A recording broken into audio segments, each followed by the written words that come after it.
বিরল স্নায়ুরোগ Guillain-Barré syndrome বা GBS এর উপসর্গ ক্রমেই চিন্তা বাড়াচ্ছে চিকিৎসকদের।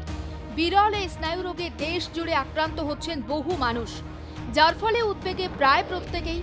শ্বাসনালী বা পাচনতন্ত্রের সংক্রমণের পর গুলেনবেরি সিন্ড্রোমের ঝুঁকি বাড়ে। আমরা জানি মানব দেহের স্নায়ুতন্ত্র দুটি অংশে বিভক্ত, সেন্ট্রাল নার্ভাস সিস্টেম এবং পেরিফেরাল নার্ভাস সিস্টেম। এই রোগ পেরিফেরাল নার্ভাস সিস্টেমে হয়। মস্তিষ্ক ও স্পাইনাল কর্ডে বার্তা পাঠানো বন্ধ হয়, শরীর অসাড় হতে থাকে, হাত পা দুর্বল হয়ে যায়। প্রথমে পা দিয়ে শুরু হয়, তারপর হাত ও মুখে ছড়িয়ে পড়ে। পক্ষাঘাত হতে পারে রোগীর, কথা বলতে অসুবিধা হয়, খাবার গিলতে অসুবিধা হয়, শ্বাসকষ্টও হয়, এমনকি প্রাণ হারাতে পারেন রোগী। তবে আতঙ্কিত না হয়ে উপসর্গ দেখলেই সাবধান হওয়ার পরামর্শ চিকিৎসকদের। গুলেনবেরি সিন্ড্রোমের উপসর্গ। হাঁটা চলার সমস্যাই গুলেনবেরি সিন্ড্রোমের প্রধান উপসর্গ। পা দুর্বল লাগবে, পরে ধীরে ধীরে শরীরের ঊর্ধ্বাঙ্গ অকেজো হতে শুরু করবে। যত সময় এগোবে ততই শারীরিক দুর্বলতা বাড়তে থাকবে। সেক্ষেত্রে ওঠা বসা, হাঁটা চলা সবেতেই সমস্যায় পড়বেন আক্রান্ত। গুলেনবেরি সিন্ড্রোম বা জিবিএস এ আক্রান্ত হলে পক্ষাঘাত হতে পারে, শ্বাস নেওয়ার হার বেড়ে যাওয়া, শ্বাস নিতে সমস্যা হলেও আক্রান্ত হওয়ার সম্ভাবনা থাকে। আক্রান্ত ব্যক্তির আঙুল এবং পায়ের তলায় জ্বালা অনুভব হতে পারে। গুলেনবেরি সিন্ড্রোমে আক্রান্তের ধীরে ধীরে মুখ বেঁকে যেতে পারে। আক্রান্ত রোগীর কথাও জড়িয়ে যেতে পারে। রক্তচাপ অত্যাধিক হারে বেড়ে যাওয়া এই রোগে আক্রান্ত হওয়ার লক্ষণ। তাই শারীরিক দুর্বলতা, হাঁটা চলায় সমস্যা অনুভব করলেই রক্তচাপ পরীক্ষা করে দেখতে হবে। প্রস্রাবে জ্বালা, এমনকি বারবার সংক্রমণজনিত সমস্যাতেও ভুগতে হতে পারে।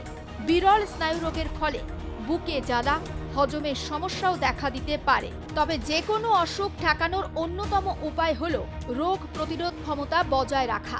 বিশেষজ্ঞদের মতে এটি সংক্রামক ব্যাধি নয়, অর্থাৎ এক ব্যক্তির থেকে অন্য ব্যক্তির শরীরে ছড়ায় না। গুলেনবেরি সিন্ড্রোম বা জিবিএস একটি অটো ইমিউন রোগ, যেখানে শরীরের রোগ প্রতিরোধ ব্যবস্থা নিজেই স্নায়ুগুলোকে আক্রমণ করে। বিরল এই স্নায়ুরোগ খুব অল্প সময়ের মধ্যে শরীরকে পক্ষাঘাতগ্রস্ত করে দিতে পারে। তাই গুলেনবেরি সিন্ড্রোম থেকে বাঁচতে অবিলম্বে সাবধানতা অবলম্বন করা প্রয়োজন বলেই মনে করছেন চিকিৎসকরা।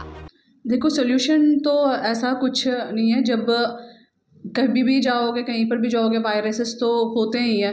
और लूज टूल्स जैसे बार बार लेटरिन हो जाना, वो सब एक होता है। उसमें जो है एक ऑर्गेनिजम्स होते हैं, जैसे कैम्पेलोबैक्टर वैसा हो गया, या एब्स्टीन बार वायरस करके होते हैं, जो प्रिवेंटेबल तो नहीं हो सकता। लेकिन जब ऐसा हो गया है, होने के बाद जो है कॉम्प्लिकेशंस जो आने वाले होते हैं उससे बच सकते हैं।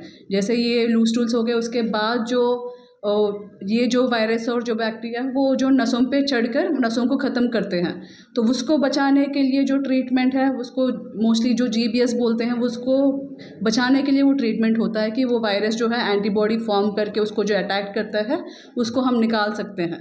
ঘন ঘন হাত পরিষ্কার রাখতে হবে। রাস্তার কাটা ফল, সালাড খাওয়া বন্ধ করুন। রান্না করা খাবার খেতে হবে। উপসর্গ দেখলে দ্রুত চিকিৎসকের পরামর্শ নিন। কি কি খাবেন? যে কোনো খাবার ভালো করে রান্না করে খেতে হবে। দূষিত জল এই রোগের অন্যতম কারণ বলে মনে করা হচ্ছে, তাই ফিল্টার করা বা বিশুদ্ধ জল পান করুন। হালকা সহজপাচ্য খাবার যেমন ডাল, খিচুড়ি, সবজি, দই কিংবা ঘোলের মতো প্রোবায়োটিক ইত্যাদি খান। নিয়মিত প্রোটিন এবং ভিটামিন সি সমৃদ্ধ খাবার যেমন লেবু, আমলকি, কমলা লেবু খান। চিকিৎসকদের মতে নার্ভ কন্ডাকশন ভেলোসিটি টেস্ট এবং সেরিব্রোস্পাইনাল ফ্লুইড এই দুটি পরীক্ষার মাধ্যমে এই রোগ চিহ্নিত করা সম্ভব। রোগীকে সারাক্ষণ নজরে রাখতে হবে, তাকে ভর্তি করতে হবে হাসপাতালে। ভেন্টিলেশনের সুবন্দোবস্ত রয়েছে এমন হাসপাতালে ভর্তি করতে হবে তাকে।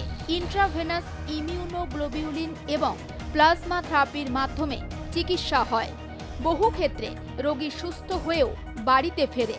তবে সময় মতো সুচিকিৎসার বন্দোবস্ত না হলে গুলেনবেরি সিন্ড্রোম প্রাণঘাতী রূপ নিতে পারে।